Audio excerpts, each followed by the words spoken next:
ரட்சிக்கப்பட்டிருக்கலாம், சபைக்கு போகலாம், வேதம் வாசிக்கலாம், எல்லா கூட்டத்துக்கும் கலந்துக்கலாம்.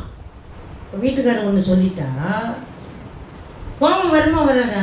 அப்போ என்ன செய்வீங்க? சில நேரத்தில் என்ன செய்யும்? தட்டு கிட்டு குண்டா குண்டா எல்லாம் பறக்கும். பறக்கிற வீடெல்லாம் நான் பார்த்துருக்குறேங்க. மனைவி கணவனுக்கு சாட்சி, கணவன் மனைவிக்கு சாட்சி, பெற்றோர் பிள்ளைகளுக்கு சாட்சி. அவ செபிக்கிறவளா இருந்து உன் பிள்ளைகள் உங்களை பார்க்கும்போது என்ன சொல்லுவாங்க தெரியுமா? என் பெற்றோரை போல நாங்கள் வரமாட்டோம், ஏன்னா அவர்கள் தான் எங்களுக்கு மாதிரி. அப்படிதாங்க எங்கள் பிள்ளைகளை நாங்கள் வளர்த்தோம். இன்னைக்கு எங்கள் 3 பிள்ளைகளும் ஊழியக்காரங்களா இருக்காங்க. நாங்கள் பிள்ளைகளுக்கு மாதிரியாக இருந்தோம். நாங்கள் எங்கள் பிள்ளைகளுக்கு ஜெபிக்க கற்றுக் கொடுத்தோம். நாங்கள் எங்கள் பிள்ளைகளை ஊழியத்தில் வளர்த்தோம். அப்பதான் அவங்க உங்களை ஏற்றுக்கொள்வாங்க.